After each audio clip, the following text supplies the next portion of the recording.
Aku selalu direndahkan oleh Bude karena menikah secara sederhana dengan pria lulusan SMA. Beberapa saat kemudian, kubuat ia menangis menyesal. Ternyata,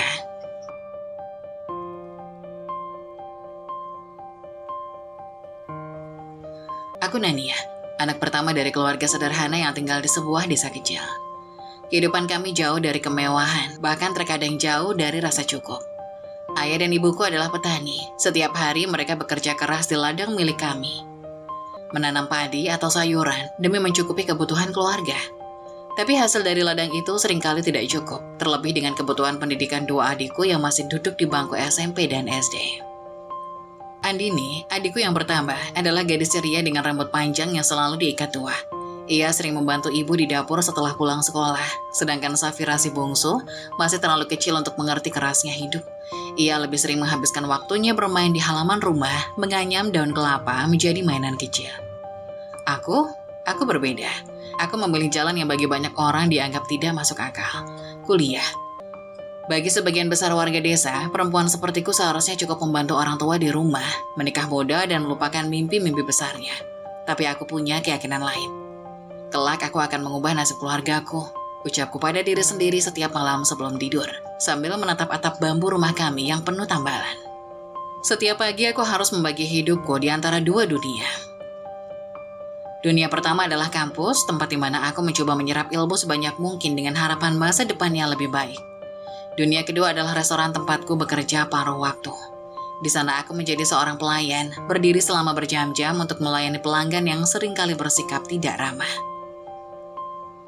"Ayo Nania, ini pesanan meja 5, cepat!" teriak Bu Mirna, manajer restoranku. "Iya Bu," saatku sambil terburu-buru, membawa nampan berisi 3 gelas jus jeruk dan sepiring nasi goreng. Aku tahu, pekerjaan ini sangat berat, tapi aku tak punya pilihan.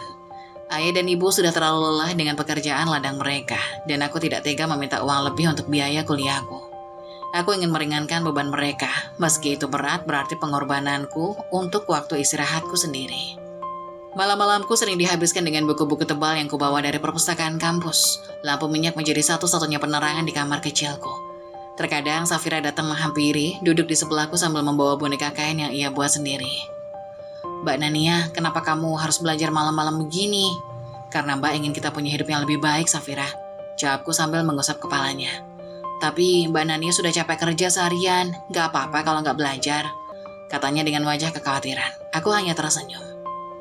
Dalam hati aku ingin sekali menyerah, tapi menyerah bukanlah pilihan. Aku harus kuat demi Safira, Andini, dan keluargaku. Namun, tidak semua orang mendukung perjuanganku. Tetangga-tetangga di desa seringkali melontarkan kata-kata yang menyakitkan. "Ngapain kuliah? Anak petani kayak kamu gak akan jadi apa-apa," sindir Bu Sumi, tetangga yang seringkali suka mencampuri urusan orang lain. "Kuliah itu cuma buang-buang uang, Nania. Mendingan bantu orang tua di ladang," ujar Pak Marno sambil tertawa kecil. Kata-kata mereka menusuk hatiku, tapi aku mencoba untuk tidak menunjukkan rasa sakit itu. Aku hanya tersenyum, melanjutkan langkahku. Namun di malam hari, ketika aku sendirian, air mataku jatuh tanpa bisa kutahan. Mungkin mereka benar, gumamku suatu malam. Mungkin aku memang hanya membebani keluargaku. Namun bayangan wajah ayah, ibu, Andini, dan Safira kembali menguatkanku. Mereka adalah alasan aku harus terus maju. Suatu hari saat aku pulang dari restoran, aku melihat ayah sedang duduk termenung di depan rumah. Wajahnya penuh peluh dan ia terlihat lebih tua dari biasanya. "Ayah kenapa?" tanyaku sambil meletakkan tas di meja. "Ladang kita gagal panen lagi, Nania." Aku terdiam. Ini bukan pertama kalinya kami menghadapi situasi seperti ini, tapi rasa sakitnya tetap sama. "Kita cari jalan lagi ya," kataku mencoba menguatkan. "Tapi bagaimana Nania? Biaya kuliahmu saja sudah berat untuk ayah dan ibu," ucapnya dengan suara penuh penyesalan. Kata-kata ayah membuatku terpukul. Aku tahu mereka berusaha sekuat tenaga untuk mendukung pendidikanku. Tapi aku tidak ingin menjadi beban. "Biaya kuliahku biar Nania yang tanggung ya," ujarku dengan suara bergetar. Ayah menatapku dengan mata yang penuh rasa sayang, tapi juga kesedihan. Ia tidak menjawab, hanya mengangguk pelan. Meskipun hidup begitu sulit, aku tetap optimis. Di sela-sela waktu bekerja dan belajar, aku sering menulis diary. Suatu hari aku ingin menunjukkan kepada dunia bahwa seorang anak petani seperti aku bisa berhasil. Tulisku dengan penuh harap. "Aku harus mendapatkannya," bisikku pada diri sendiri. Doa menjadi temanku di setiap malam yang sunyi. Aku memohon kepada Tuhan agar memberiku kekuatan untuk bertahan. Suatu malam, aku duduk di dapur bersama ibu. Ia sedang menumbuk padi, sementara aku membantunya membersihkan beras. "Ibu, apa ibu pernah merasa lelah?" tanyaku tiba-tiba. Ibu berhenti sejenak, lalu menatapku dengan senyuman. "Lelah itu biasa, Nania, tapi ibu tidak pernah menyerah karena ibu tahu ada kalian yang harus ibu perjuangkan." Ibu berhenti sejenak, lalu menatapku dengan senyuman. Kata-kata itu membuat hatiku terasa hangat. Aku memeluknya erat, berjanji dalam hati bahwa aku tidak akan mengecewakannya. Mentari pagi mulai menyelinap dari celah-celah dinding rumah kami yang terbuat dari anyaman bambu. Suara ayam berkokok bersahutan memanggil semua orang untuk memulai aktivitas. Di dapur kecil yang sempit, aroma nasi yang baru matang bercampur dengan bau sambal sederhana buatan ibu memenuhi udara. Itu menu pagi kami, seperti biasa sederhana tapi cukup mengganjal perut sebelum beraktivitas. Aku, Nania, sedang menyendok nasi ke piring Syafira, adik bungsuku yang masih duduk di bangku sekolah dasar. Wajahnya polos dengan rambutnya yang selalu berantakan karena malas menyisir. Di sampingnya ada Andini, adik perempuanku yang lain, sudah memakai seragam SMP dengan jilbabnya yang sedikit miring. "Syafira, cepat habiskan nasinya, nanti telat ke sekolah lagi loh," tegurku sambil merapikan seragamnya. "Iya mbak, tapi sambalnya pedas," jawab Syafira dengan cemberut. "Itu cuma sedikit, Vi. Kalau nggak habis nanti nggak kuat belajar," sahut Andini, mencoba mengomel seperti ibu. Kami bertiga tertawa kecil. Aku menikmati saat-saat ini. Di tengah kesederhanaan hidup, melihat tawa adik-adikku adalah kebahagiaan tersendiri. Namun pagi itu kebahagiaan kecil kami tidak pernah berlangsung lama. Ketukan pintu yang keras tiba-tiba memecah suasana. Aku mengenal suara itu dengan sangat baik. Aku menghela nafas panjang sebelum melanjutkan sarapan, berharap ibu saja yang membuka pintu. "Assalamualaikum." Suara lantang masuk lebih dulu sebelum tubuhnya. "Waalaikumsalam, Bude," jawab ibu sambil buru-buru mengelap tangannya dengan kain sebelum membuka pintu. Masuklah Bude Lilis, kakak perempuan ibu yang terkenal dengan kecerewetannya. Ia memakai kain batik dan kebaya sederhana, tapi langkahnya penuh percaya diri, seolah membawa wibawa lebih dari yang ia miliki. Begitu masuk, matanya langsung menyapu ruangan, mencari sesuatu untuk dikritik. Dan tentu saja tidak butuh waktu lama sebelum mulutnya mulai bergerak. "Oh, jadi ini sarapan kalian?" tanyanya sambil menunjuk ke piring kami dengan alis terangkat. "Nasi putih, sambal, dan sayur bayam. Aduh dek, ini gizinya di mana? Anak-anak harus makan makanan yang bergizi. Jangan sampai mereka sakit, nanti tambah repot," katanya sambil meletakkan tasnya di kursi tua yang sudah reot. Aku diam saja, menunduk menatap piringku. Syafira menggigit bibirnya, sementara Andini mulai membereskan sendoknya, mungkin merasa tidak nyaman. "Iya Bude, kami seadanya aja, alhamdulillah masih bisa makan," jawab ibu dengan senyum tipis, mencoba menenangkan suasana. Namun tentu saja, Bude Lilis tidak mudah puas. Seadanya. Tapi kalau begini terus, kapan mau berubah? Apalagi si Nania ini. Matanya kini beralih padaku. Aku langsung merasakan jantungku berdetak lebih cepat. Sudah kuliah sambil kerja, tapi masih begini. Bukannya membantu orang tua malah jadi beban. Nania, kamu itu mending kerja saja, penuh waktu, daripada buang-buang uang kuliah. Kuliah itu gak menjamin sukses tau. Kata-katanya menusuk seperti belati. Aku mencoba menahan emosi. Syafira dan Andini memandangku dengan wajah bingung, seolah menunggu aku membalas, tapi aku hanya tersenyum kecil, tidak ingin memperkeruh keadaan. "Bude, Nania sudah berusaha kok," sahut ayah dengan nada datar, menghentikan kunyahannya. "Dia kuliah sambil kerja, uangnya juga buat bantu keluarga." "Ya tapi tetap aja, kalau perempuan itu lebih baik kerja saja. Apa gunanya kuliah tinggi-tinggi kalau nanti cuma masak di dapur? Mending bantu adik-adiknya sekolah. Jangan mimpi terlalu tinggi, Nania," ujarnya sambil melipat tangannya di dada. Aku mengepalkan tangan di bawah meja, rasanya dadaku sesak. Ingin membalas ucapannya dengan kata-kata yang sama tajamnya, tapi aku tahu ini bukan saatnya. Bude Lilis memang tipe orang yang tidak pernah mau kalah. "Bude, kami semua berjuang dengan cara masing-masing," jawab ibu dengan tenang. "Kalau Nania punya impian, biarkan dia mengejarnya. Kita doakan saja yang terbaik." Iya, terserah saja. Tapi jangan bilang Bude gak kasih peringatan nanti ya," jawabnya dengan nada puas, seolah-olah ia sudah menang. Aku berdiri lebih cepat dari biasanya. "Bu, ya, kami pamit dulu," ucapku berusaha mengakhiri percakapan yang semakin menyesakkan dada. "Iya, hati-hati ya nak," Sambil tersenyum lembut, ibu menjawab, meski raut wajahnya masih menyimpan rasa tidak nyaman. Kami bertiga berjalan cepat meninggalkan rumah. Suara Bude yang masih berbicara samar-samar terdengar di belakang kami. Tapi aku tidak peduli lagi. Kenapa sih Bude selalu seperti itu? Gumam Andini, akhirnya berani mengutarakan kekesalannya. Emangnya Bude gak suka kita ya Mbak? Tanya Safira polos, memandangku dengan mata yang mulai berkaca-kaca. Aku menghela nafas panjang, berusaha menenangkan mereka sekaligus diriku sendiri. Bude Lilis itu orangnya emang begitu, Vi. Dia gak benci kita kok, cuma kadang caranya ngomong bikin sakit hati. Tapi gak apa-apa, kita gak perlu balas. Jawabku sambil merangkul bahu Safira. Tapi Mbak, tadi kata-katanya kasar banget, gak usah kuliah katanya. Timpal Andini. Aku tersenyum kecil meski hatiku masih terasa panas. Itu cuma pendapat Bude. Mbak Nania percaya kalau kita punya impian, kita harus belajar. Kita harus kejar, biar saja orang lain bicara apa. Suatu hari mereka akan lihat sendiri hasilnya. Jawabku dengan suara yang sedikit bergetar menahan emosiku. Langkah kami terus berlanjut menyusuri jalan berdebu yang membelah sawah-sawah hijau. Di sepanjang jalan aku memikirkan kata-kata Bude Lilis. Bukan pertama kali aku mendengar orang meremehkan mimpiku untuk kuliah. Di desa ini anak perempuan jarang yang kuliah, apalagi sambil kerja. Sebagian besar teman sebayaku sudah menikah atau bekerja di kota sebagai buruh. Tapi aku tidak mau menyerah. Aku ingin membuktikan bahwa anak petani seperti aku juga bisa meraih mimpi.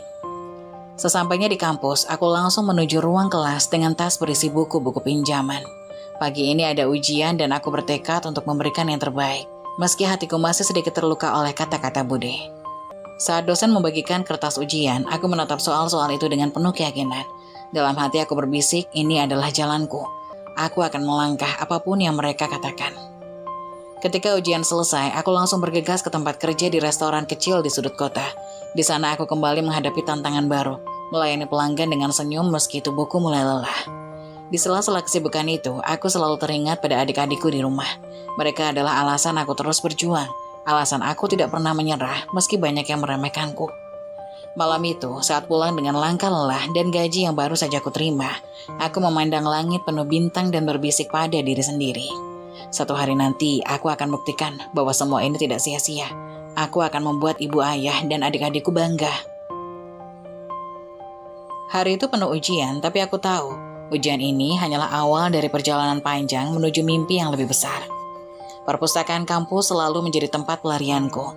Di sini aku bisa melupakan sejenak kesibukan kerja di restoran, omelan Bude Lilis, dan tatapan tetangga yang selalu meremehkan. Deretan rak buku yang menjulang tinggi dan aroma kertas yang khas memberiku rasa damai yang tidak bisa kutemukan di tempat lain. Di salah satu sudut ruangan, aku duduk dengan tumpukan buku teori pemasaran di hadapanku. Mencoba fokus pada tugas skripsi yang harus kuselesaikan. Dari balik jendela besar di depanku, aku melihat sinar matahari siang menembus dedaunan pohon, membentuk bayangan bergerak pelan di lantai marmer perpustakaan. Suasana begitu tenang, jemariku sibuk mencatat poin-poin penting dari buku yang kubaca, berharap semuanya bisa selesai tepat waktu. Namun ketenangan itu hanya bertahan sebentar. Nania, ya ampun, ini dia rajin banget kayak biasa. Suara Wanda yang nyaring memecah konsentrasiku. Aku menoleh dan melihat Wanda serta Erika berjalan mendekat dengan senyum lebar di wajah mereka. Beberapa mahasiswa di meja sebelah melirik dengan tatapan tak suka, tapi Wanda tampaknya tak peduli. Ia langsung menarik kursi dan duduk di sebelahku, sementara Erika duduk di kursi lainnya. "Shh, pelan Wan," bisik Erika sambil tersenyum malu. "Kamu tahu ini perpustakaan kan?" "Iya maaf, tapi aku gak bisa nahan diri. Lihat, Nania kayak selalu sibuk dengan dunia akademisnya. Aku jadi penasaran, kapan terakhir kamu keluar dan bersenang-senang?" Canda Wanda sambil menatap tumpukan buku di depanku. Aku tertawa kecil, mungkin terakhir kali waktu kita pergi makan bakso bulan lalu. Itu pun kalian yang memaksa aku ikut. Dan itu sudah terlalu lama. Wanda mendengus sambil menyilangkan tangan. Kita harus keluar lagi suatu waktu. Kamu ini terlalu serius, Nak. Hidup bukan cuma tentang kerja, kuliah, dan tugas. Ada hal-hal menyenangkan juga tahu. Langkah kami terus berlanjut menyusuri jalan berdebu yang membelah sawah-sawah hijau. Di sepanjang jalan aku memikirkan kata-kata Bude Lilis. Bukan pertama kali aku mendengar orang meremehkan mimpiku untuk kuliah. Di desa ini, anak perempuan jarang yang kuliah, apalagi sambil bekerja. Sebagian besar teman sebayaku sudah menikah atau bekerja di kota sebagai buruh. Tapi aku tidak mau menyerah. Aku ingin membuktikan bahwa anak petani seperti aku juga bisa meraih mimpi. Sesampainya di kampus, aku langsung menuju ruang kelas dengan tas berisi buku-buku pinjaman. Aku bertemu dengan Erika. Ia tertawa kecil. Kadang aku mikir, kok kamu bisa tahan ya dengan semua ini? Kerja paruh waktu di restoran, bantu keluarga, dan tetap dapat nilai bagus di kampus. Kalau aku jadi kamu, mungkin aku sudah menyerah sejak lama. Aku tersenyum. Meski di dalam hati aku tahu perjuanganku jauh dari kata mudah. Ya, aku gak punya pilihan lain kan? Aku harus bertahan. Kalau aku menyerah sekarang, semua yang sudah aku lakukan bakal sia-sia. Percakapan kami perlahan berubah menjadi lebih santai. Wanda mulai menceritakan tentang cita-citanya, membuka butik sendiri. Sementara Erika berbicara dengan antusias tentang rencananya membuka usaha kafe kecil setelah lulus. Aku mendengarnya dengan senyum di wajahku, merasa terhibur oleh semangat mereka. Namun tiba-tiba Wanda berkata sesuatu yang membuatku nyaris tersedak. Kalian pernah mikir gak sih, kalau nanti kita nikah punya anak, terus anak-anak kita seumuran kita masih bisa kumpul bareng di taman gak ya? Bawa anak masing-masing, lucu banget kan? Aku terdiam sejenak lalu tertawa kecil. Hah? Nikah? Anak? Wanda, kamu serius? Ya ampun nak, bayangin aja. Wanda menyekut lenganku. Kita bertiga duduk di taman, ngobrol-ngobrol sambil anak-anak kita pada main bareng. Seru banget kan? Erika ikut tertawa. Iya, aku setuju. Tapi ngomong-ngomong, Nania kamu sendiri gimana? Kamu serius sama Robi kan? Pertanyaan itu membuatku tertegun. Robi kekasihku adalah seseorang yang selalu ada di saat-saat sulitku. Kami bertemu di restoran tempat kami bekerja. Meski aku bekerja di bagian kasir dan pembukuan, sementara Robi di dapur sebagai asisten koki, kami sering berbagi cerita di sela-sela waktu istirahat. Serius sih, tapi aku belum mau buru-buru menikah. Aku bilang ke Robi, aku mau fokus kuliah dulu. Kalau sudah wisuda, baru kita pikirin soal itu. Wanda mengangguk sambil tersenyum. Itu keputusan yang bagus nak, aku juga mikir. Kalau nikah terlalu cepat, nanti malah susah bagi waktu. Kamu kan punya banyak tanggung jawab, baik di rumah maupun di kampus. Tapi Robi gak keberatan, kamu tunda soal pernikahan? Tanya Erika. Aku menghela nafas, mengingat percakapan terakhirku dengan Robi. Meski ia mendukung keputusanku, aku tahu di dalam hatinya ada sedikit rasa kecewa. Ya, dia bilang dia akan sabar menunggu, tapi aku tahu dia berharap gak terlalu lama. Kalau dia bisa nunggu, berarti dia serius sama kamu, kata Wanda sambil tersenyum. Pokoknya tetap semangat nak, kamu pasti bisa mewujudkan semuanya. Percakapan kami berlanjut ke hal-hal ringan. Wanda mulai bercerita tentang tetangganya yang suka melakukan hal-hal aneh, seperti menyapu halaman di tengah hujan. Sementara Erika mengisahkan pengalaman lucunya saat mencoba masak ayam goreng yang ternyata terlalu asin. Aku tertawa sampai air mataku keluar. Melupakan sejenak semua beban hidup yang biasanya menekan pundakku. Teman-temanku selalu tahu bagaimana caranya membuatku merasa lebih baik. Mereka adalah orang-orang yang membuatku percaya bahwa aku tidak sendirian dalam perjalanan ini. Jangan ketawa terlalu keras di perpustakaan, nanti kita diusir, kataku sambil menyeka air mata. Iya, jawab Wanda sambil menahan tawanya. Tapi ini terakhir nak, aku cuma mau kamu janji satu hal. Nanti kalau kita semua sudah sukses, kita tetap jaga persahabatan ini ya. Aku menatap mereka dengan haru, lalu mengangguk. Janji, kita nggak akan lupa satu sama lain, apapun yang terjadi. Jam 3 sore seperti biasanya, aku bergegas menuju tempat kerja setelah kuliah. Tempat kerjaku sebuah restoran kecil yang tidak jauh dari kampus, sudah mulai ramai dengan aktivitas. Suara langkah kaki, piring yang berdenting, dan percakapan pelanggan memenuhi udara di sekitar. Aku masuk dalam restoran, melewati pintu belakang yang sudah sering kulalui. Semua sudah berkumpul, siap dengan tugas masing-masing. Segera aku menuju ke toilet untuk mengganti seragam. Seragam restoran yang berwarna hitam itu terasa sedikit sempit di tubuhku, yang semakin kurus karena kurang tidur dan makan. Namun, aku tak pernah mengeluh. Setelah selesai mengganti pakaian, aku kembali ke area dapur untuk memulai pekerjaan. Jam 6:30, kami bergantian untuk istirahat dan makan malam. Sambil makan, aku bisa sedikit bersantai sebelum kembali bekerja. Kami biasanya istirahat bergantian agar restoran tetap berjalan dengan lancar. Aku mengambil nasi dan beberapa lauk yang sederhana di meja makan belakang, lalu duduk di pojok dapur yang agak sepi. Sambil menikmati makananku, mataku menatap meja kerjaku yang masih penuh dengan tugas kuliah yang menunggu untuk diselesaikan. Tiba-tiba suara langkah kaki yang familiar terdengar mendekat. Itu Robi, pacarku. Wajahnya terlihat lelah. Keringat menetes di dahinya setelah berjam-jam berada di dapur, memasak pesanan-pesanan pelanggan yang datang silih berganti. Pesanan sudah selesai semua, gak ada lagi yang datang. Paling nanti kalau ada baru kita mulai lagi, ujar Robi sambil tersenyum padaku. Aku mengangguk, lalu memindahkan pandanganku ke makanan di depanku. Robi duduk di sampingku menatapku dengan mata yang lembut, penuh perhatian. Aku tersenyum sedikit, meskipun dalam hati aku tahu dia pasti merasakan kelelahan yang sama. Kami duduk sebentar dalam keheningan yang nyaman. Hanya suara piring dan gelas yang beradu di dapur. Robi akhirnya membuka percakapan. Gimana kuliah hari ini? Ada yang menarik? Aku menceritakan sedikit tentang kuliahku. Bagaimana dosen memberi tugas tambahan yang cukup membuatku stres. Hari ini lumayan sih, tapi banyak tugas lagi. Aku rasa aku akan banyak begadang lagi, kataku sambil mengusap wajahku, merasakan lelah yang datang bersamaan dengan cerita-cerita panjang tentang kesulitan kuliah. Robi tertawa pelan. Kamu emang kuat banget ya, selalu saja bisa ngalamin semuanya dan tetap bertahan. Kadang aku pikir kamu lebih kuat dari aku kira. Aku tersenyum kecil, merasa hangat di hati mendengar pujian darinya.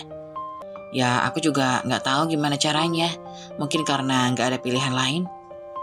Suasana di sekitar kami tenang, meskipun dapur terus sibuk dengan aktivitas lainnya.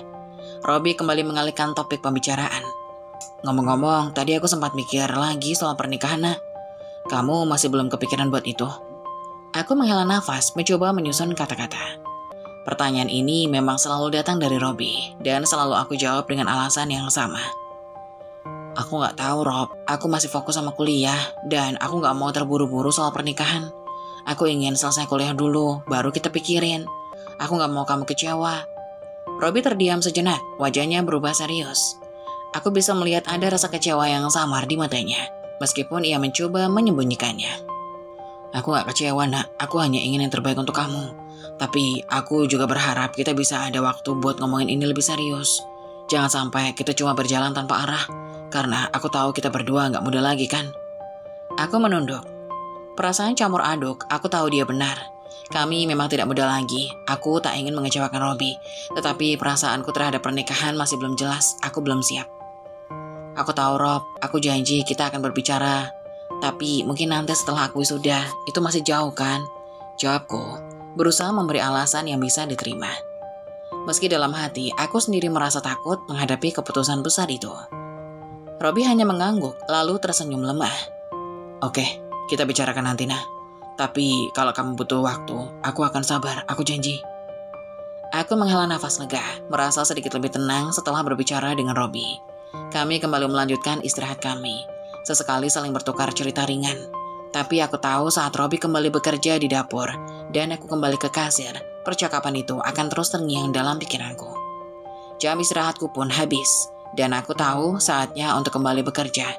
Aku merasa sedikit cemas. Meski itu bukan karena pekerjaan yang menunggu, tetapi tentang perasaan yang belum selesai kuuraikan dengan Robi. Baiklah, istirahatnya sudah selesai.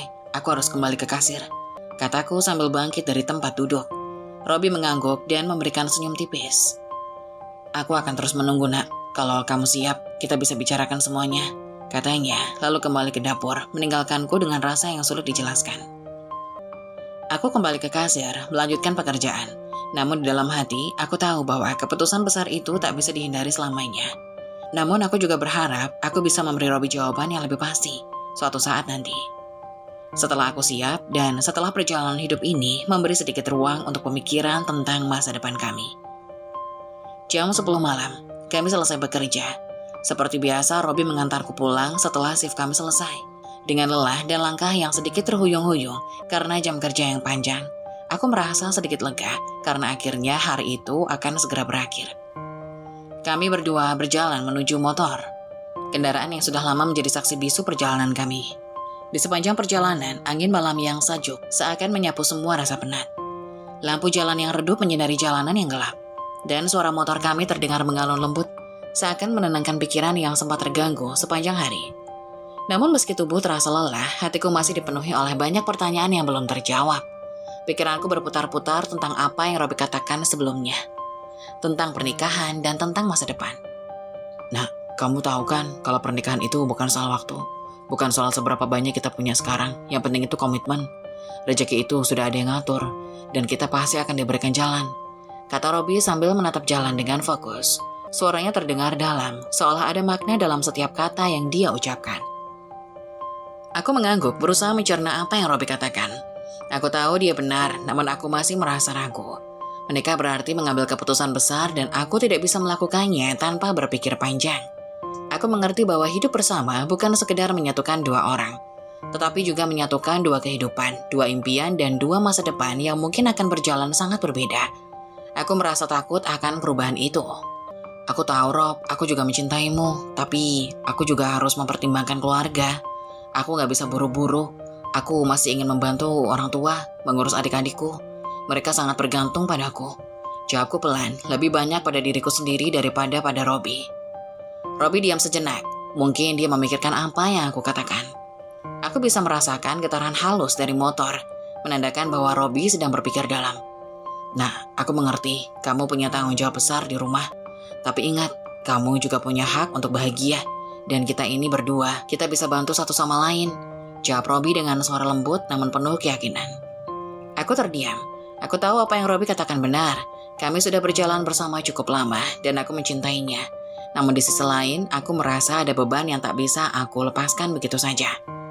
Aku ingin membahagiakan orang tuaku. Aku ingin memastikan bahwa mereka tidak perlu lagi bekerja keras. Namun, aku juga ingin hidup bahagia dengan Robi. Aku ingin masa depan yang lebih baik, tetapi masa depan itu terasa semakin jauh. Kami tiba di sebuah rumah.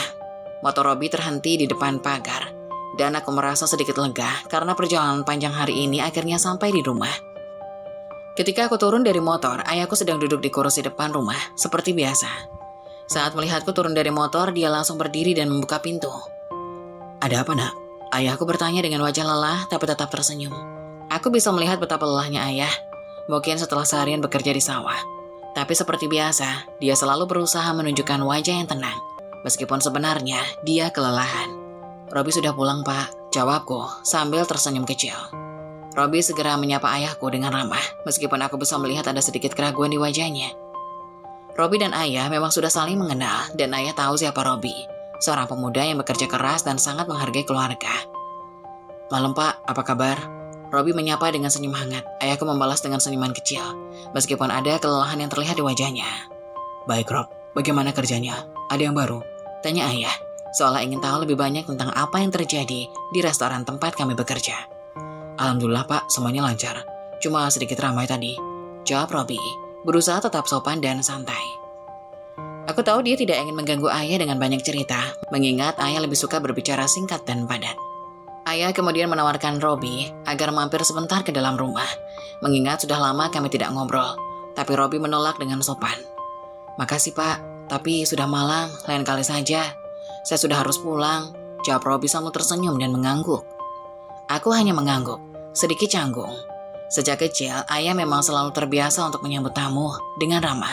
Meskipun kini ada sedikit jarak antara Robi dan ayah, mungkin karena ayah masih khawatir dengan masa depan kami berdua. Iya, hati-hati ya, Rob, kata ayah sebelum Robi akhirnya berpamitan dan kembali ke motornya. Setelah Robi pergi, aku dan ayah masuk ke dalam rumah. Suasana dalam rumah terasa lebih tenang, namun aku bisa merasakan bahwa ayah ingin berbicara sesuatu kepada aku. Seperti biasa, dia selalu menunggu aku membuka percakapan. Meskipun aku bisa merasakan ada kecemasan yang tersembunyi di matanya. Aku duduk di samping ayah, mencoba untuk merasakan ketenangan yang ada. Ayah memandangku dengan penuh perhatian. Wajahnya terlihat lelah, tetapi matanya masih penuh dengan kasih sayang. Ayah, kenapa? Tanyaku, berusaha membuka percakapan. Aku tahu ayah pasti ingin bicara tentang sesuatu, dan aku ingin mendengarnya. Ayah menghela napas panjang, lalu menatapku dengan tatapan penuh arti. Nak, aku tahu kamu sudah besar. Kamu punya pilihan untuk hidupmu sendiri. Tapi jangan sampai kamu terburu-buru. Robi itu orang yang baik, dan aku percaya dia akan bisa menjaga kamu.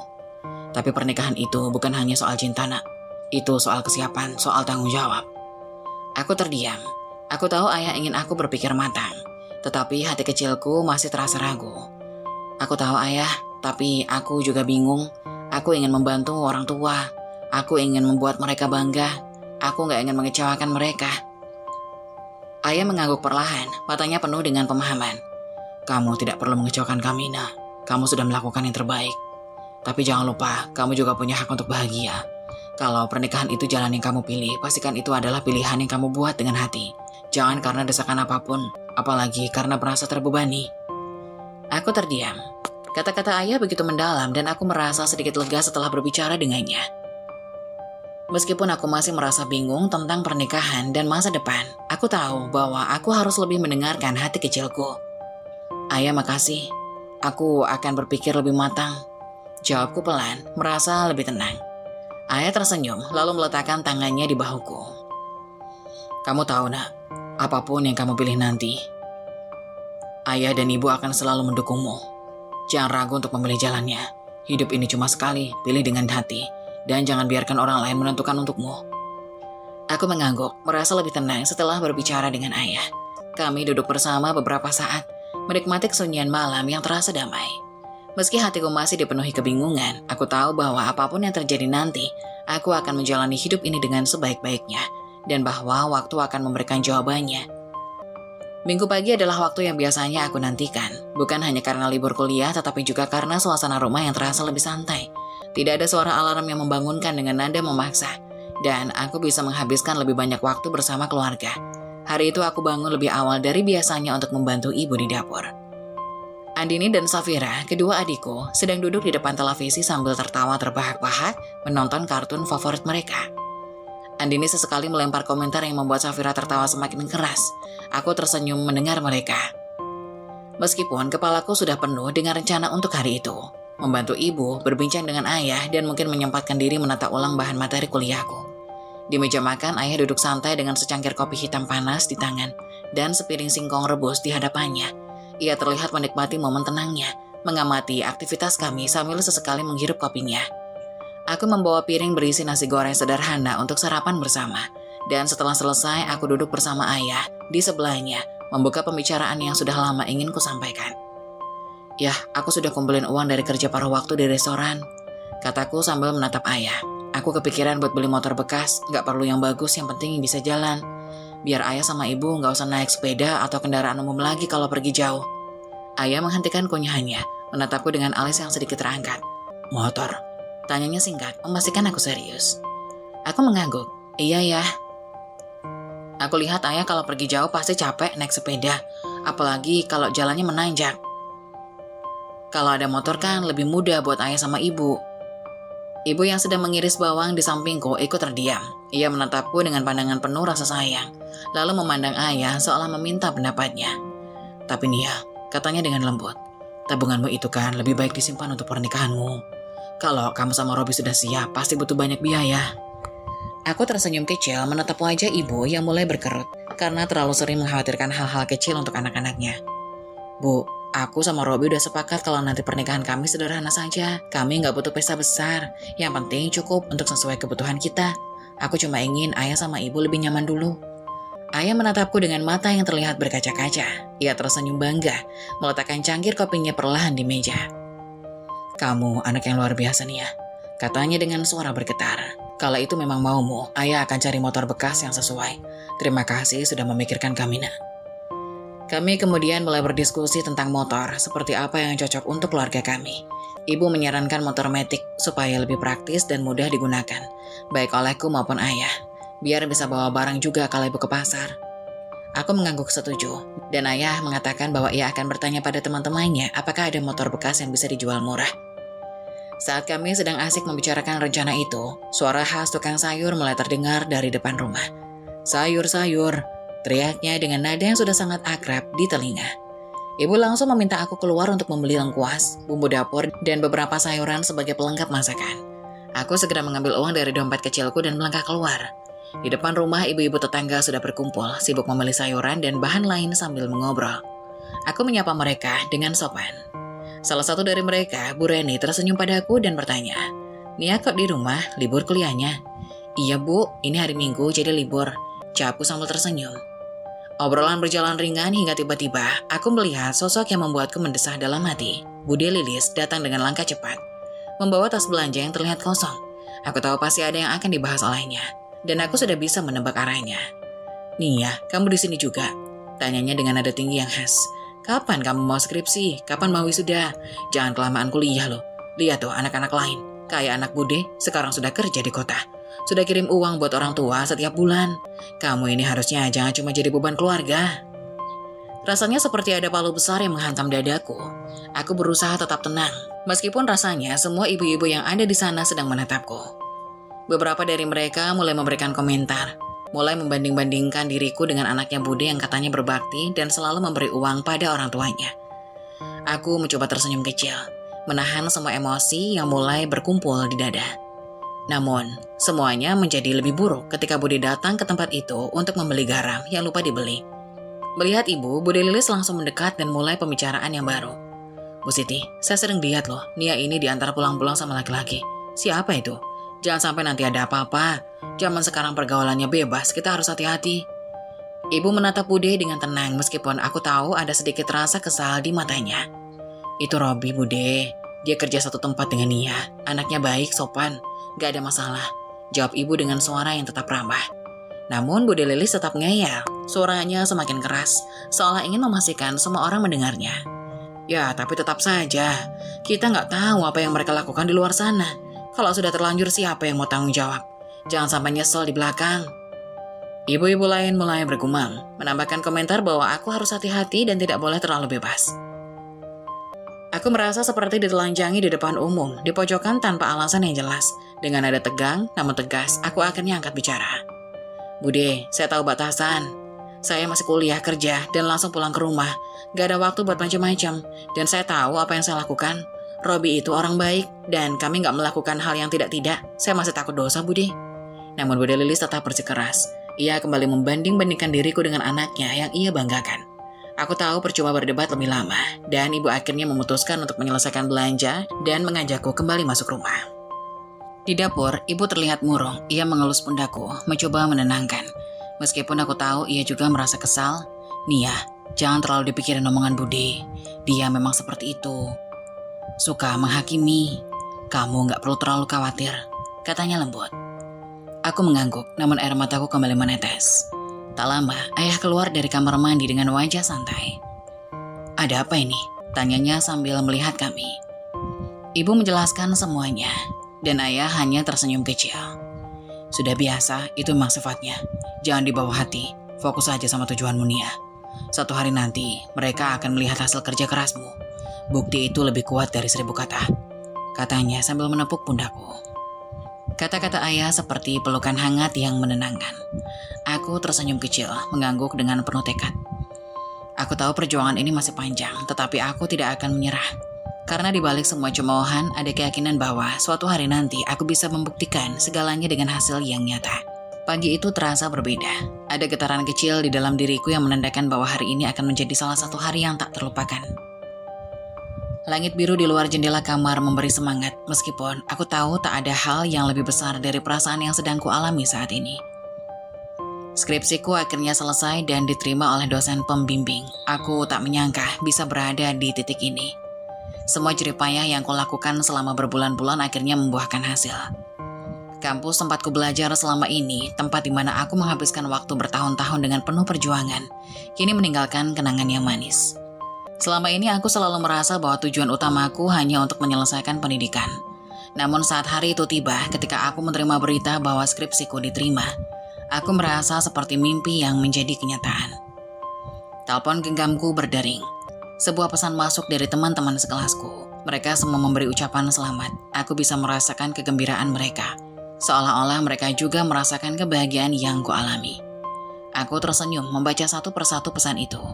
Aku yang mengucapkan selamat dengan kata-kata singkat. Ada pula yang mengingatkan betapa lama kita berjuang bersama di bangku kuliah ini. Selamat ya, akhirnya selesai juga.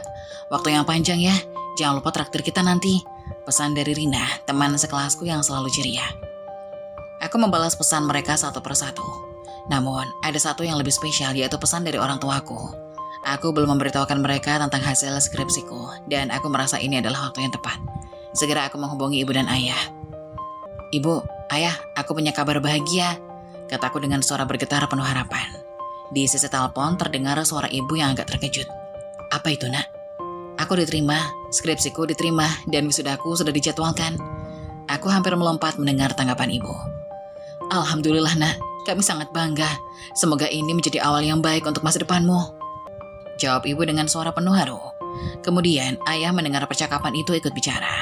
Kamu sudah berhasil melewati rintangan besar. Kami sangat bahagia nak. Dan aku sudah menemukan motor yang cocok buat kita. Mungkin ini saatnya kita merayakan ini bersama. Kita akan merencanakan sesuatu yang spesial untuk wisuda nanti. Aku merasa terharu mendengar dukungan mereka. Ayah dan ibu selalu menjadi pilar kuat dalam hidupku. Mereka tak hanya mendukung dalam hal materi, tapi juga memberi semangat di setiap langkahku. Aku merasa tak bisa melakukan semua ini tanpa mereka. Aku segera memberitahukan mereka tentang rencana wisudaku. Di rumah, suasana langsung berubah. Ibu mulai merencanakan berbagai hal untuk merayakan wisudaku. Sementara ayah berbicara mengenai pembelian motor yang sudah direncanakannya. Kami sepakat untuk menjadikan perayaan wisuda ini bukan hanya sebagai perayaan kelulusanku, tapi juga sebagai simbol langkah baru bagi keluarga kami. Sekalian kita selamatan ya, kata ayah dengan nada penuh kebanggaan. Setuju pak, jawab ibu dengan senyum lebar di wajahnya. Hari itu kebahagiaan melingkupi kami sekeluarga. Tak ada yang lebih berarti selain dukungan orang tua yang selalu setia menemani di setiap langkah. Aku tahu bahwa hari itu bukan hanya tentang diriku sendiri, tapi juga tentang mereka yang sudah memberikan begitu banyak untukku. Tak lama setelah aku berbicara dengan orang tua, aku merasa ingin memberitahukan teman-teman dekatku. Salah satunya adalah Robi. Robi, teman sekaligus kekasihku, adalah orang yang selalu ada untukku. Dalam suka dan duka, kami selalu saling mendukung. Kami sudah menjalin hubungan selama beberapa tahun dan sudah saling memahami satu sama lain. Robi bukan hanya pasangan hidup, tapi juga teman terbaik yang pernah aku miliki. Aku mengirimkan pesan kepada Robi, memberitahukan bahwa wisudaku sebentar lagi, dan aku mengundangnya untuk datang ke rumah saat acara selamatan nanti. Robi, aku punya kabar baik. Wisudaku sudah dijadwalkan, dan aku ingin mengundang kamu ke acara selamatan di rumah setelah wisuda nanti. Kami akan merayakannya bersama keluarga. Tak lama, pesan itu dibalas. Robi langsung mengirimkan emotikon senyum lebar dan sebuah pesan yang membuat hatiku berdebar. Wah, akhirnya, selangkah lebih dekat dengan pernikahan kita ya. Aku sangat bahagia dan tentu aku akan datang ke acara selamatannya. Tapi mungkin ada satu hal yang perlu kita bicarakan juga. Aku ingin membicarakan soal pernikahan kita, jika kamu setuju. Aku merasa hatiku berdebar. Selama ini kami sudah sering berbicara tentang masa depan, tentang pernikahan. Tapi hari itu terasa seperti momen yang lebih spesial. Kami berbicara lebih serius tentang rencana pernikahan kami, terutama saat keluarga besar kami berkumpul nanti. Jika kamu setuju, kita bisa bicarakan semuanya malam itu, jawabku dengan penuh harap. Robi menyetujui ide tersebut dan kami pun merencanakan pertemuan malam setelah wisuda. Kami merasa bahwa itu adalah waktu yang tepat untuk membicarakan masa depan kami. Setelah itu aku kembali sibuk mempersiapkan segala sesuatu untuk wisuda dan acara selamatan di rumah. Banyak hal yang harus diatur, mulai dari undangan keluarga, makanan, hingga detail lainnya. Semua persiapan ini sangat menyibukkan. Namun aku merasa senang karena aku tahu bahwa kebahagiaan ini akan menjadi kenangan indah yang akan aku simpan seumur hidup. Saat hari wisuda tiba, suasana di kampus sangat ramai. Teman-teman dari berbagai jurusan berkumpul untuk merayakan pencapaian mereka. Aku merasa bangga mengenakan toga yang menjadi simbol kelulusan. Namun, kebahagiaan yang paling besar adalah saat aku melihat kedua orang tuaku hadir, duduk di kursi paling depan dengan senyum bangga. Ayah dan ibu menatapku dengan penuh cinta dan aku tahu bahwa mereka bangga dengan apa yang telah aku capai. Setelah upacara wisuda selesai, aku kembali ke rumah dengan hati yang penuh kebahagiaan. Keluarga sudah berkumpul untuk merayakan hari spesial ini. Tak lama Robi pun datang. Kami berbicara, tertawa, dan berbagi kebahagiaan bersama keluarga. Malam itu, saat semua sudah berkumpul, Robi mengajak ayahku berbicara. Aku merasa sedikit gugup, tapi aku tahu ini adalah momen yang penting. Robi ingin meminta izin ayah untuk melangkah lebih jauh dalam hubungan kami. Pak, saya ingin berbicara tentang masa depan kami. Saya sudah siap untuk menikahi anak Bapak, jika Bapak merestui, kata Robi dengan penuh keyakinan. Ayahku tersenyum, seolah sudah mengetahui hal ini sejak lama. Kami sudah melihat kedekatan kalian berdua. Kami memberikan restu dan mendukung keputusan ini. Semoga kalian berdua selalu bahagia. Kata-kata ayah itu membuat hatiku penuh dengan rasa syukur.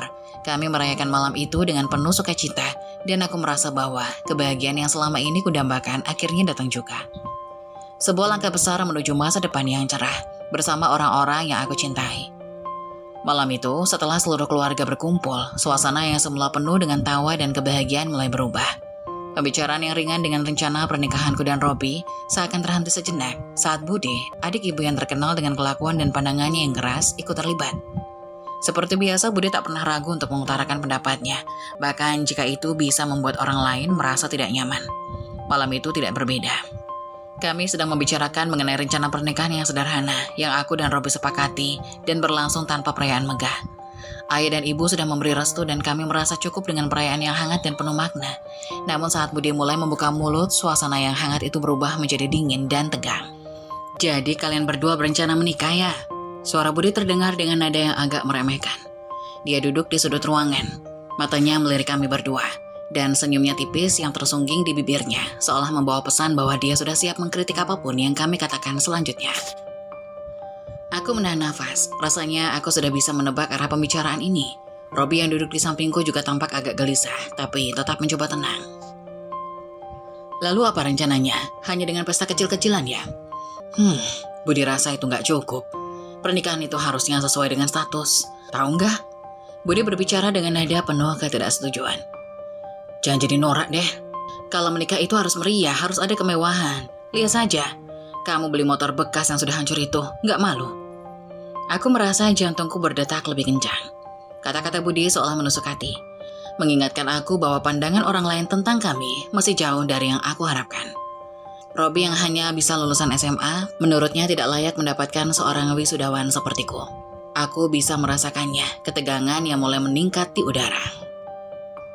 "Jangan hanya soal pesta, Nak, tapi lihat juga status sosial.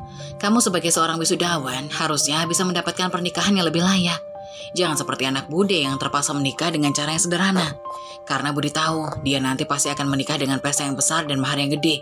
Itu baru namanya sesuai dengan status. Bukan yang cuma sederhana begini," lanjut Bude tanpa ragu. Kata-kata itu seakan semakin menyesakkan dadaku. Aku menatap Robi yang tampaknya semakin cemas. Aku tahu dia tidak layak diperlakukan seperti ini. Dia telah bekerja keras untuk kehidupan yang lebih baik. Seperti dia tidak punya banyak uang. Robi adalah pria yang sederhana, tapi dia penuh dengan tekad dan cinta yang tulus. Namun Bude sepertinya tidak bisa melihat hal itu. Bude terus melanjutkan ocehannya. "Kalian itu kalau menikah harus memikirkan masa depan dengan lebih matang. Harus ada mahar besar, setidaknya 100 juta, itu standar. Jangan seperti kalian memilih cara yang mudah. Itu terlalu murah untuk seorang wisudawan. Robi, itu nggak cukup, tahu nggak?" Aku merasakan panas di wajahku. Kenapa Budi begitu keras dalam menilai? Kenapa dia seakan ingin menjatuhkan semua yang kami perjuangkan? Aku menatap ayah dan ibu berharap mereka bisa menenangkan suasana ini. Tapi Budi tidak berhenti. "Anak Budi kelak akan menikah dengan pesta besar. Mahar besar, itu baru pantas. Kamu Nia, seharusnya memikirkan ini dengan lebih bijaksana. Jangan cuma melihat kebahagiaan sesaat. Pernikahan itu harus berkelas." Saat itu Robi akhirnya membuka mulut, meskipun suaranya terdengar sangat tenang dan terkontrol. "Budi, saya memang bukan orang kaya. Saya belum bisa memberikan pesta besar atau mahar yang banyak. Tapi saya berjanji, saya akan menjaga Nia dengan segenap hati saya. Itu yang penting bagi saya. Bukan soal berapa banyak uang yang saya miliki." Robi menatap Budi dengan penuh ketulusan. "Yang saya tawarkan bukan kemewahan, tapi komitmen untuk menjalani hidup bersama Nia dengan penuh tanggung jawab." Namun Budi sepertinya tidak terkesan dengan jawaban itu. "Oh, jadi kamu cuma bisa menjanjikan itu? Kamu pikir hanya dengan janji-janji bisa membuat pernikahan ini jadi sah? Jangan main-main, Rob. Kamu harus punya modal lebih dari itu. Kalau kamu ingin menikahi Nia, kamu harus menunjukkan bahwa kamu bisa memberi lebih, bukan sekedar kata-kata." Saat itu aku merasa sangat kecewa. Kenapa Budi sekejam itu? Aku dan Robi telah berjuang bersama, dan kami tahu betul apa yang kami butuhkan untuk bahagia. Kami tidak membutuhkan pesta besar atau kemewahan untuk membuktikan cinta kami. Kenapa Budi harus begitu keras mengkritik? Apa yang salah dengan kesederhanaan? Ayah yang dari tadi hanya mendengarkan akhirnya membuka mulut. Suaranya cukup tegas dan penuh pengertian. "Budi, kami tidak membutuhkan pesta besar untuk merayakan pernikahan anak kami. Yang terpenting adalah kesahihan dan tanggung jawab. Kami menerima Robi apa adanya, dan kami tahu dia akan menjaga Nia dengan baik. Itu sudah cukup untuk kami." Namun Budi tidak puas begitu saja. "Ayah, kalau tidak ada pesta besar, itu berarti kalian mengorbankan kebahagiaan anak kalian. Nia pantas mendapatkan yang lebih. Jangan hanya karena kalian ingin menghemat. Akhirnya memilih cara yang sederhana. Pernikahan itu harus luar biasa, harus mencerminkan status sosial." Budi masih tidak bisa menerima. Ibu yang mendengar percakapan itu akhirnya ikut menyela dengan nada yang lembut tapi penuh kekuatan. "Budi, Kami bukan mengorbankan kebahagiaan anak kami. Kami hanya mengajarkan anak kami untuk menghargai hal yang lebih penting. Kebahagiaan tidak bisa diukur dengan uang atau pesta. Kami percaya Nia dan Robi akan bahagia dengan cara mereka sendiri. Itu yang lebih penting. Budi menatap ibu dengan tatapan tajam seolah tidak terima dengan penjelasan itu. Jadi kalian rela membiarkan Nia menikah dengan cara yang begini? Murah, tidak ada yang spesial, katanya dengan nada tinggi, hampir marah. Robi dan aku saling berpandangan. Aku bisa melihat kelelahan di matanya, namun ia tetap berusaha tegar. Ayah akhirnya berkata dengan penuh ketegasan. Kami menerima Robi apa adanya. Yang terpenting dia siap untuk menjaga dan bertanggung jawab atas Nia. Kalau itu yang kamu maksud dengan layak, Bude, kami sudah cukup. Malam itu terasa sangat panjang. Ketegangan semakin memuncak, namun akhirnya Bude sepertinya mulai kehabisan argumen. Meski wajahnya masih terlihat kecewa, dia tidak lagi melanjutkan pembicaraan dengan keras. Suasana kembali tenang, meskipun masih ada sedikit rasa canggung di antara kami. Robi dan aku hanya bisa saling memandang dengan perasaan campur aduk. Bahagia karena mendapat dukungan dari orang tua, namun kecewa dengan pandangan Bude yang begitu keras dan tidak mengerti. Aku tahu, meskipun Bude berbicara dengan begitu kejam, kami tetap memiliki cinta dan komitmen untuk menjalani hidup bersama. Tidak ada pesta megah yang bisa mengukur kebahagiaan kami. Kami akan berjalan bersama melalui segala rintangan dengan kebahagiaan yang datang dari hati yang tulus, bukan dari kemewahan yang dipaksakan. Hari pernikahan kami akhirnya tiba. Ini adalah momen yang sudah lama kami nantikan. Meskipun tidak ada kemewahan yang menyertainya, kami memilih untuk merayakan hari istimewa ini dengan kesederhanaan yang penuh makna. Dikelilingi oleh orang-orang terdekat yang selalu mendukung kami. Aku tidak pernah menginginkan pernikahan yang berlebihan. Yang aku inginkan hanyalah kebahagiaan yang tulus dan doa dari mereka yang aku cintai. Robi dan aku ingin hari itu menjadi simbol cinta kami yang sederhana namun penuh kehangatan. Pernikahan ini dihadiri oleh keluarga besar, teman-teman kuliah, dan juga teman-teman kerja yang datang memberi dukungan. Kami menyambut mereka dengan senyum bahagia. Berbagi kebahagiaan dengan mereka yang sudah lama mendampingi kami. Semua orang hadir dengan senyum lebar, saling memberi doa dan ucapan selamat untuk kami. Namun ada sedikit hal yang membuat hati kami sedikit terganggu, kehadiran Bude. Bude datang bersama anak perempuannya, Hani, yang mengenakan gaun mewah dan makeup tebal yang terlihat jauh berlebihan untuk sebuah acara seperti ini. Mereka menjadi pusat perhatian, tidak hanya karena penampilan mereka yang mencolok, tetapi juga karena cara mereka berperilaku yang terasa sangat tidak sopan di tengah suasana yang hangat dan penuh kebahagiaan ini. Bude memilih duduk di ujung ruangan, jauh dari keluarga kami, dan terus berbicara keras tentang segala hal yang menurutnya tidak sesuai dengan standar. Bude memulai dengan berbicara tentang tamu undangan di dekatnya, tidak peduli siapa yang mendengarnya. Suaranya yang keras dan penuh dengan nada merendahkan, seolah ingin menonjolkan dirinya di tengah keramaian. Kamu lihat itu, Hadi, pernikahan mereka sederhana sekali. Ini seperti pernikahan orang kampung, tidak ada apa-apanya.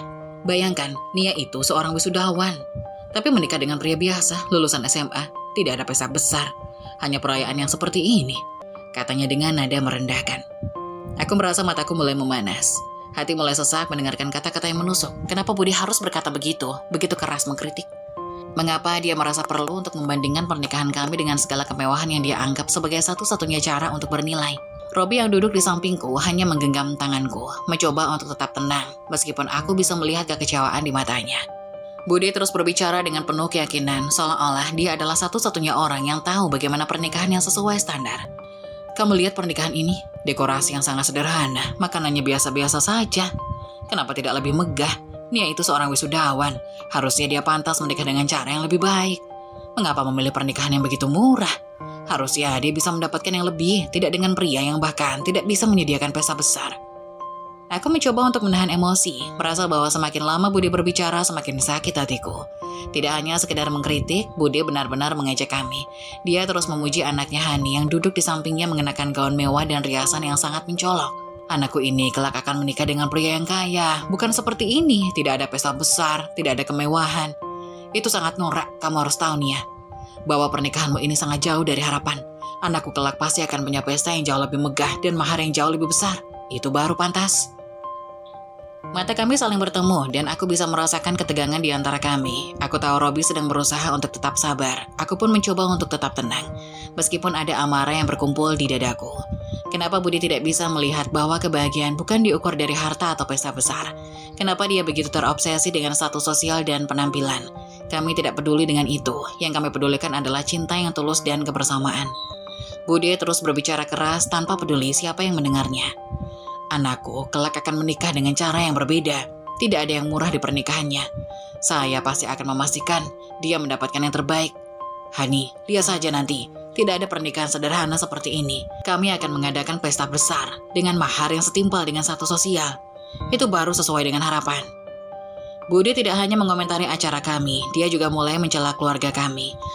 Keluarga ini tidak tahu cara menghargai status. Dia itu kan lulusan perguruan tinggi. Kenapa tidak bisa menikah dengan pria yang setara? Pria yang punya uang, yang bisa memberi kehidupan lebih baik. Bukan pria miskin yang hanya bisa menawarkan pernikahan sederhana seperti ini. Ini sangat memalukan. Setiap kata-kata Bude semakin menyakitkan. Semakin jelas bahwa dia benar-benar tidak peduli dengan perasaan kami. Sementara keluarga kami hanya bisa mengamati dengan diam. Kami memilih untuk tidak melawan. Ayah dan ibu, meskipun jelas terlihat kecewa, memilih untuk tetap diam. Mereka tahu semakin banyak mereka berbicara, semakin memanas suasana. Kami tidak ingin membiarkan kebahagiaan kami terganggu oleh komentar-komentar pedas dari Bude. Robi menatapku dengan penuh kasih, seolah mengatakan bahwa kami tidak perlu terpengaruh oleh kata-kata Bude. Namun aku merasa sangat kesal, mengapa dia harus seperti itu? Mengapa dia merasa bahwa hanya pesta besar dan uang yang bisa menentukan kebahagiaan dan kesuksesan pernikahan? Aku bisa melihat Bude terus-menerus berbicara dengan tamu undangan lainnya, masih dengan nada yang sama. Kamu lihat itu kan? Pesta seperti ini hanya keluarga besar saja, tidak ada yang mewah. Kenapa keluarga mereka tidak bisa mengadakan pernikahan yang lebih layak? Itu yang salah dengan keluarga mereka. Harusnya mereka tahu, kalau ingin menikah dengan orang yang punya gelar, harus siap dengan pesta besar, itu baru layak. Bude terus berusaha menarik perhatian dengan membandingkan kami dengan apa yang dianggap sebagai standar yang lebih tinggi. Aku hanya bisa menggenggam tangan Robi lebih erat, berusaha untuk tidak terbawa suasana. Kami sudah tahu siapa kami. Kami tahu apa yang kami miliki. Kami tidak perlu membuktikan apapun kepada orang seperti Bude. Malam itu, meskipun Bude terus berbicara dengan nada yang menyakitkan, kami memilih untuk menikmati hari yang penuh kebahagiaan ini. Kami tidak akan membiarkan perkataan orang lain merusak kebahagiaan kami. Kami tidak peduli jika Bude merasa bahwa kami tidak layak mendapatkan kebahagiaan ini. Yang terpenting adalah bahwa kami memiliki satu sama lain dan itu sudah cukup. Akhirnya acara pun selesai. Bude dan anaknya Hadi tampak meninggalkan tempat dengan raut wajah yang tidak puas. Mereka jelas tidak mendapatkan perhatian yang mereka harapkan, dan itu membuatku merasa sedikit lega. Kami tidak perlu hidup sesuai dengan standar mereka, kami hidup dengan cara kami sendiri, dengan cinta dan kebahagiaan yang datang dari hati yang tulus. Meskipun Bude terus mengkritik dan mengejek kami tahu bahwa kami akan selalu bahagia bersama dengan cara kami yang sederhana namun penuh makna. Kami tidak perlu membuktikan diri kepada siapapun, kami sudah cukup bahagia dan itu yang terpenting. Pernikahan kami baru saja berlangsung 2 hari setelahnya. Kami berangkat bekerja bersama menuju restoran tempat kami bekerja. Perjalanan kami terasa begitu berbeda sekarang. Kami bukan hanya suami istri, tetapi juga rekan bisnis yang sedang merancang masa depan bersama. Kami berbicara banyak selama perjalanan, mendiskusikan berbagai rencana yang ada di kepala kami. Salah satu topik yang akan kami bicarakan adalah keinginan kami untuk membuka warung makan kecil-kecilan. Aku memberi ide kepada Robi untuk tidak hanya menyediakan menu makanan di tempat, tetapi juga menawarkan layanan catering. Aku merasa itu bisa menjadi peluang tambahan untuk memperkenalkan usaha kami. Mas Robi mendengarkan dengan seksama dan setelah beberapa detik dia mengangguk setuju. Itu ide yang bagus sayang, catering akan memperluas jangkauan kita. Dengan pengalaman saya di dapur bertahun-tahun, saya rasa kita bisa menguasai banyak jenis masakan dan memberikan kualitas yang terbaik. Robi selalu tampak yakin dengan dirinya sendiri dan itu membuatku semakin percaya bahwa kami bisa menjalani usaha ini dengan baik. Aku di sisi lain merasa cukup yakin dengan kemampuan manajerialku dalam mengelola keuangan. Kami saling melengkapi satu sama lain. Kami berdua memutuskan bahwa ini adalah langkah besar bagi kami. Kami ingin membangun sesuatu yang bisa menjadi sumber kebahagiaan dan kehidupan jangka panjang.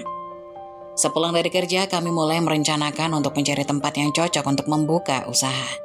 Beberapa hari setelahnya, kami berkeliling mencari tempat yang pas. Kami sudah mencoba beberapa tempat, namun masih belum menemukan yang sesuai. Pencarian kami terasa semakin melelahkan, dan akhirnya setelah malam semakin larut, Mas Robi menyarankan agar kami pulang saja. Namun ketika kami hampir sampai di perempatan jalan, ada sebuah ruko kosong yang menarik perhatian kami. Di depan ruko tersebut ada tulisan besar yang berbunyi, disewakan. Robi berhenti menatap ruko itu dan kemudian berkata, "Ini tempat yang cocok sayang, kalau kita tidak coba tempat ini, kita tidak akan tahu." Aku segera mencatat nomor telepon yang tertera di papan pengumuman itu. dan mengirimkan pesan singkat menanyakan apakah tempat itu masih tersedia dan berapa banyak sewanya per tahun. Setelah mengirimkan pesan, kami memutuskan untuk pulang. Perasaan kami bercampur aduk, bahagia karena akhirnya menemukan tempat yang potensial tapi juga cemas. Karena ini adalah keputusan besar yang harus kami pertimbangkan matang-matang. Keesokan harinya, aku menerima balasan pesan tersebut. Pemilik ruko mengkonfirmasi bahwa tempat itu masih tersedia dan harga sewanya adalah 8 juta per tahun. Kami berdiskusi panjang lebar mengenai harga dan kesepakatan lainnya. Setelah mempertimbangkan dengan seksama, kami memutuskan untuk menyewa ruko itu dengan uang tabungan kami berdua. Kami tahu bahwa ini adalah langkah yang berani, tetapi kami siap menghadapinya. Dengan penuh semangat, kami mempersiapkan segala sesuatunya. Kami membeli perlengkapan untuk usaha dan mulai merencanakan apa yang akan kami jual. Dalam hati aku merasa bahagia sekaligus cemas. Apakah ini akan berhasil? Namun, di sisi lain, aku tahu bahwa aku memiliki Mas Robi yang selalu memberikan dukungan dan semangat. Kami bekerja keras untuk mempersiapkan semuanya agar usaha ini bisa berjalan lancar. Hari pertama kami membuka warung makan terasa penuh dengan harapan. Namun kenyataan sangat berbeda. Pelanggan tidak datang sebanyak yang kami harapkan. Bahkan setelah 1 minggu berjalan, keadaan tetap sama. Warung kami masih sepi dan itu membuatku mulai khawatir. Aku cemas apakah usaha kami bisa bertahan atau tidak. Kami sudah berusaha, tetapi sepertinya usaha ini belum mendapatkan perhatian yang cukup. Saat aku sedang melamun dan sedikit merasa frustasi, tiba-tiba Bude datang. Seperti biasa, Bude tidak pernah lepas dari mulut pedasnya. Dia datang ke warung dengan niat untuk membeli makanan, tetapi lebih banyak memberikan komentar yang menyakitkan daripada dukungan. Ini usaha bodoh nih ya, kamu pikir warung makan sederhana seperti ini bisa sukses? Seharusnya kamu memilih ide yang lebih cerdas, bukan yang seperti ini. Lihat, warungmu sepi sekali, ujarnya sambil melirik sekitar dengan ekspresi yang tidak menyembunyikan kecaman. Aku merasa panas mendengar perkataannya. Bude selalu menemukan cara untuk merendahkan setiap langkah yang kami ambil. Tempat ini bawa sial, lanjut Bude. Ini tidak akan berhasil, tidak ada yang bisa makan di sini. Kamu harus tahu, usaha seperti ini pasti gagal kalau tidak punya modal besar dan ide yang lebih kreatif. Aku berusaha untuk tetap tenang, walaupun hatiku merasa perih. Bude selalu menambah beban pikiran kami dengan kata-kata yang tajam. Namun, aku berusaha menanggapinya dengan kepala dingin. Tidak ingin merusak suasana dengan perdebatan yang tidak perlu. Terima kasih atas masukannya, Bude, ucapku pelan, sambil mencoba tersenyum. Setelah Bude pergi, Mas Robi datang menghampiriku. Dia tahu betul betapa perasaan kami terganggu dengan komentar-komentar pedas dari Bude. Namun dia juga selalu bisa menenangkan aku. Jangan terlalu dipikirin sayang, kita harus tetap fokus. Ini memang awal yang sulit, tetapi kita pasti bisa. Kita perlu strategi baru untuk menarik lebih banyak pembeli, katanya dengan penuh keyakinan. Kami memutuskan untuk membuat promosi dan memanfaatkan media sosial untuk mengiklankan warung makan kami.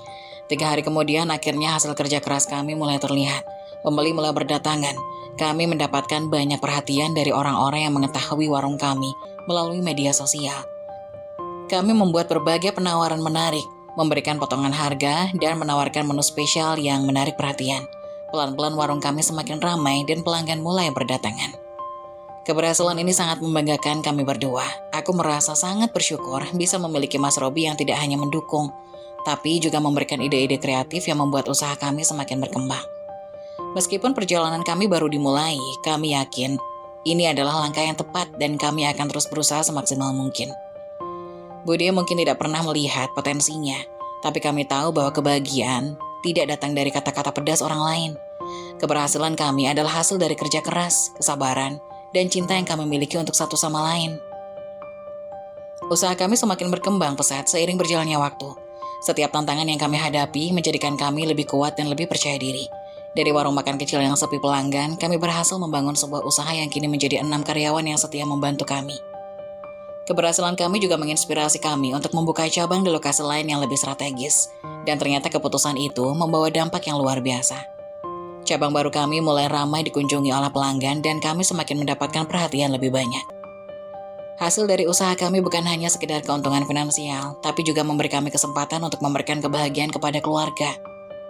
Dengan pendapatan yang kami peroleh dari warung makan, aku bisa membantu menyekolahkan adik-adikku yang dulu harus bekerja keras untuk mendapatkan pendidikan yang layak. Kini mereka memiliki kesempatan untuk mengejar cita-cita mereka tanpa merasa terbebani oleh keterbatasan biaya. Aku merasa sangat bangga bisa memberi mereka kesempatan yang dulu aku tidak miliki. Selain itu, aku juga bisa memberikan kendaraan untuk ayahku, sebuah impian yang sudah lama aku simpan. Ayah yang dulunya bekerja keras mengantar barang dengan sepeda tua, kini bisa menikmati kenyamanan berkendara dengan kendaraan yang lebih layak. Melihat senyum lebar di wajah ayah saat dia menerima kunci mobil baru itu adalah kebahagiaan yang tak ternilai. Ayah dan ibu tidak henti-hentinya mengucapkan terima kasih dan merasa sangat bangga atas apa yang sudah kami capai. Mereka tahu betapa kerasnya kami berjuang untuk sampai di titik ini. Tidak hanya itu, aku dan Robi juga akhirnya bisa merenovasi rumah orang tua kami. Rumah yang dulu sederhana dan sempit itu kini menjadi tempat yang nyaman dan layak dihuni. Kami mengganti atap yang bocor, memperbaiki dinding yang sudah retak, dan menambah ruangan untuk keluarga. Aku melihat betapa terharunya ibu dan ayah saat mereka melihat perubahan itu. Mereka tidak pernah mengira bahwa kami bisa memberi mereka tempat tinggal yang lebih baik. Rasanya seperti mimpi yang menjadi kenyataan, dan aku merasa sangat bersyukur bisa memberikan kebahagiaan seperti itu kepada mereka. Kesuksesan kami tidak hanya terasa bagi keluarga, tetapi juga bagi diri kami sendiri. Aku merasa bangga bisa membuktikan kepada banyak orang, terutama kepada Budi, bahwa keputusan untuk berkuliah dan menikahi Robi, seorang pria biasa yang berasal dari keluarga sederhana, bukanlah kesalahan. Kami menjalani hidup dengan cara kami, tanpa bergantung pada harta atau status sosial. Cinta dan kerja keras kami telah membuktikan bahwa kebahagiaan tidak bisa diukur dengan seberapa banyak uang atau kemewahan yang dimiliki. Aku ingat betul bagaimana Budi selalu merendahkan kami, menganggap bahwa menikah dengan Robi dan menjalani kehidupan yang sederhana adalah pilihan yang salah. Budi selalu menyebut kami kecil dan tidak pantas dengan kata-kata tajam yang menusuk hati.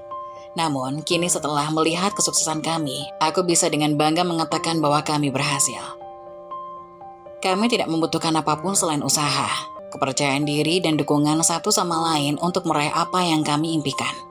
Pernikahan kami bukan hanya tentang dua orang yang saling mencintai, tetapi juga tentang membangun masa depan bersama. Menghadapi segala rintangan dan tumbuh bersama menjadi lebih baik. Setiap kali Budi datang, aku bisa merasakan pandangannya yang berbeda. Dulu dia sering mencela dan menganggap bahwa kami memilih jalan yang salah. Tetapi kini dia mulai diam, tidak ada lagi komentar-komentar pedas tentang usaha kami yang katanya tidak akan berhasil. Mungkin dia mulai menyadari bahwa meskipun kami memulai dengan modal yang terbatas, kami tidak pernah menyerah. Kami terus berjuang dan hasilnya kini sudah bisa dirasakan.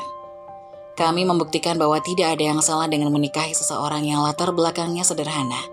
Robi dan aku telah membangun kehidupan yang lebih baik dan itu adalah pencapaian yang lebih berharga daripada segala harta atau gelar. Budi mungkin belum pernah menyadari bahwa kebahagiaan itu bukan hanya soal kemewahan atau status, tetapi tentang bagaimana kita menjalani hidup dengan rasa syukur dan kerja keras. Kami tidak hanya hidup untuk memenuhi harapan orang lain, tapi untuk mencapai kebahagiaan dan kepuasan batin. Kini aku bisa bangga berkata bahwa aku tidak menyesal menikahi Robi. Dia adalah suamiku yang terbaik dan bersama dia aku menemukan arti sejati dari kebahagiaan. Berkat usaha kami yang tidak kenal lelah dan dukungan dari keluarga, kami kini memiliki kehidupan yang jauh lebih baik dari yang pernah kami bayangkan. Ini adalah bukti bahwa dengan niat yang tulus, usaha keras, dan cinta, segala sesuatunya mungkin tercapai. Kami tidak hanya sukses secara finansial, tetapi juga menemukan kebahagiaan yang sejati. Kebahagiaan yang datang dari hati dan kerja keras bersama orang yang kita cintai. Hari itu aku sedang bersantai dengan suamiku, Robi, setelah seharian bekerja keras. Kami menikmati kebersamaan yang sederhana, namun penuh kebahagiaan. Kami baru saja merayakan keberhasilan usaha kami yang semakin berkembang dan segala hal terasa begitu menyenangkan. Tiba-tiba ibu masuk ke dalam ruangan dengan wajah yang sedikit berbeda. Seperti ada sesuatu yang mengganjal di pikirannya. Dia kemudian duduk di samping kami dan mulai bercerita dengan nada yang lebih serius. Ibu baru saja dengar kabar dari tetangga, kata ibu dengan suara pelan. Anaknya Budi akan menikah besok pagi. Aku terkejut mendengar kabar itu. Hah? Kenapa mendadak sekali? Kenapa tidak ada kabar sebelumnya? Tanyaku masih kebingungan. Ibu menarik nafas dalam-dalam sebelum menjawab, seolah-olah ingin mengumpulkan keberanian untuk mengatakan sesuatu. Anaknya Budi itu hamil duluan ya, dia sedang mengandung 2 bulan sekarang. Jawab ibu, matanya sedikit berkaca-kaca. Anaknya bekerja di kota dan selama ini sering membawa pacar menginap di kos-kosan. Ternyata mereka sudah hamil, dan sekarang mereka harus menikah dengan cara yang sangat mendadak. Aku merasa terkejut, bahkan terkejut lebih dari yang aku bayangkan. Bagaimana bisa? Budi yang selalu bangga dengan kehidupan mewahnya, yang seringkali mencela kehidupan sederhana kami, kini mengalami hal seperti ini. Rasanya aku tidak bisa mencerna apa yang baru saja ibu katakan. Ternyata selama ini Budi tidak muncul, dan aku merasa ada yang aneh. Mungkin dia sedang berusaha menutupi semua ini, gumamnya pelan. Ibu mengangguk. Iya, mungkin itu sebabnya dia jarang muncul. Semua orang sudah mulai berbicara di belakangnya. Selama ini dia selalu mengungkapkan betapa bangganya dia dengan anaknya, bahwa anaknya kelak akan menikah dengan pria kaya dan mengadakan pesta besar. Tapi kenyataannya semuanya jauh dari itu. Keesokan harinya, aku dan Robi berangkat ke rumah Budi untuk menghadiri acara pernikahan anaknya. Ketika kami sampai, suasana yang kami lihat sangat berbeda dari yang aku bayangkan. Acara itu jauh dari kata mewah. Tidak ada dekorasi yang megah. Tidak ada tenda besar seperti yang biasanya ada di pesta pernikahan. Semua terasa sangat sederhana. Hanya ada kumpulan keluarga dekat di rumah, tanpa ada kemeriahan yang seharusnya ada dalam sebuah pernikahan. Tentu saja, pernikahan ini tidak seperti apa yang Budi dan keluarganya bayangkan sebelumnya. Setelah pernikahan yang sederhana itu, suasana di rumah Budi begitu berbeda dari yang biasa aku lihat. Dulu rumah itu dipenuhi dengan cerita tentang pesta mewah, tentang pernikahan yang harus besar, dan penuh kemewahan. Kini semua itu tinggal kenangan. Pernikahan anaknya yang seharusnya menjadi momen kebanggaan, kini menjadi momen yang penuh dengan rasa malu dan kecewa bagi Budi. Aku bisa merasakan betapa hancurnya hati Budi melihat kenyataan yang ada di depannya. Ketika acara berlangsung, Budi tampak sangat berbeda dari biasanya. Wajahnya yang biasanya tegas, penuh percaya diri, kini tampak kusam dan penuh dengan perasaan yang tak bisa dia sembunyikan. Dia duduk di sudut ruangan, wajahnya tertunduk, menahan air mata yang sepertinya ingin keluar. Tetapi dia berusaha keras untuk tidak menunjukkannya. Aku bisa mendengar nafasnya yang berat, seolah seluruh beban hidupnya menimpanya dalam satu waktu. Dia terlihat sangat terpukul dan meskipun berusaha tetap tampil tegar, aku tahu perasaan hatinya hancur lebur.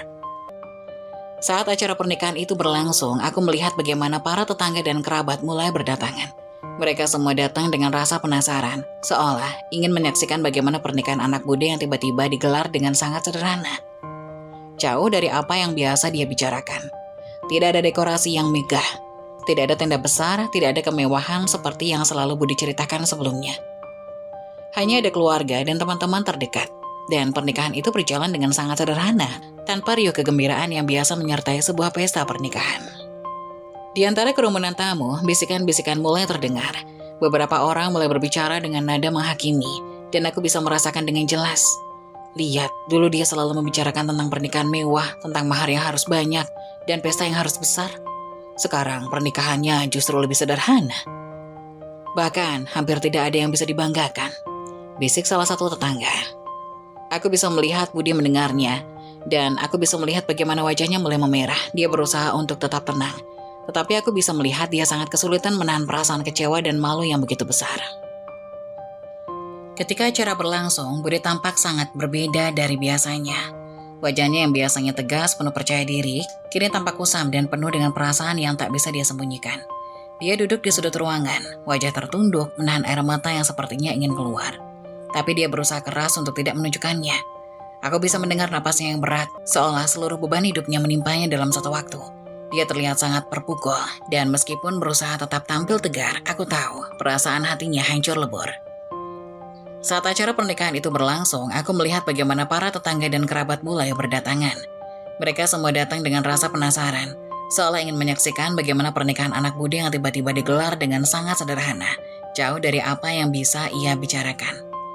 Tidak ada dekorasi megah, tidak ada tenda besar, tidak ada kemewahan seperti yang selalu Budi ceritakan sebelumnya. Hanya ada keluarga dan teman-teman dekat, dan pernikahan itu berjalan dengan sangat sederhana, tanpa riuh kegembiraan yang biasa menyertai sebuah pesta pernikahan. Di antara kerumunan tamu, bisikan-bisikan mulai terdengar. Beberapa orang mulai berbicara dengan nada menghakimi, dan aku bisa merasakannya dengan jelas. Lihat, dulu dia selalu berbicara tentang pernikahan mewah, tentang mahar yang harus banyak, pesta yang harus besar. Sekarang pernikahannya justru begitu sederhana, bahkan hampir tidak ada yang bisa dibanggakan. Bisik salah satu tetangga. Aku bisa melihat Budi mendengarnya, dan aku bisa melihat bagaimana wajahnya mulai memerah. Dia berusaha untuk tetap tenang, tetapi aku bisa melihat dia sangat kesulitan menahan perasaan kecewa dan malu yang begitu besar. Tunggu, anaknya hamil duluan, bisik tetangga yang lain. Suaranya sedikit lebih keras. cukup untuk didengar oleh Bude. Jadi semua omongan Bude tentang pernikahan mewah dan laki-laki kaya hanya tinggal omong kosong. Sekarang lihat saja, anaknya malah menikah karena terpaksa, hamil duluan. Apa kata orang-orang nanti? Aku bisa melihat bagaimana tubuh Bude mulai gemetar mendengar itu semua. Air matanya hampir jatuh, namun dia berusaha keras untuk menahannya.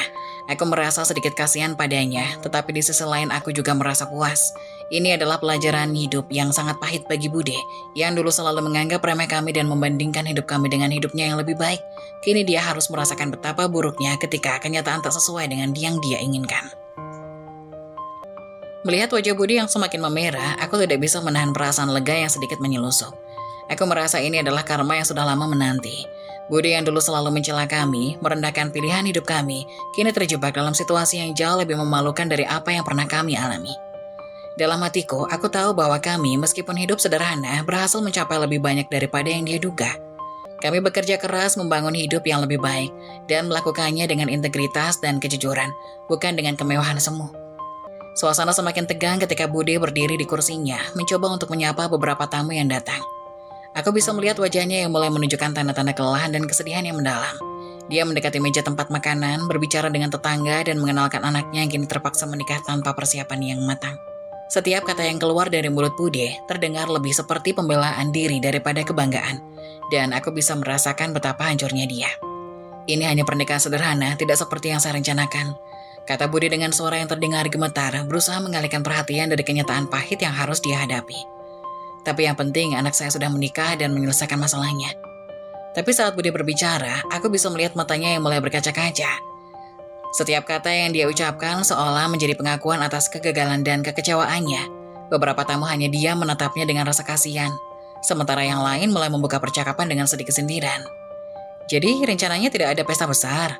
Tanya seseorang tetangga yang dulu sering bicara dengan Bude tentang pernikahan mewah. Anaknya hamil duluan dan sekarang hanya ada pertemuan keluarga. Sepertinya ini sangat berbeda dari apa yang Bude bayangkan ya. Bude hanya bisa diam. Matanya menunduk dan aku bisa merasakan betapa dalamnya rasa malu yang dia rasakan. Tidak ada yang bisa dia katakan. Tidak ada pembelaan yang bisa dia buat. Semua kata-kata yang dulu dia lontarkan tentang kemewahan, tentang pernikahan yang harus besar dan megah, kini menjadi bukti kebohongan yang tak bisa disembunyikan lagi. Malam itu, aku dan Robi pulang. Aku merasa campuran antara kasihan dan puas. Kasihan karena aku tahu Bude pasti merasa sangat malu, merasa terhina oleh keadaan yang tak bisa dia kendalikan. Namun aku juga merasa puas karena aku tahu bahwa ini adalah akibat dari sikapnya yang dulu sering merendahkan hidup kami. Ini adalah karma yang tidak bisa dihindari. Aku dan Robi memilih jalan yang sederhana dan penuh kerja keras, dan itu membawa kami ke titik ini, di mana kami berhasil, meskipun dengan segala keterbatasan yang ada. Sedangkan Bude, yang dulu selalu merasa lebih unggul, kini harus menghadapi kenyataan yang jauh lebih pahit dari yang dia bayangkan. Ketika aku melihat wajah Bude yang tertekan dan hancur, aku sadar bahwa meskipun kami tidak memiliki kemewahan, kami memiliki sesuatu yang jauh lebih berharga. Kehidupan yang penuh dengan integritas dan kebahagiaan yang sejati.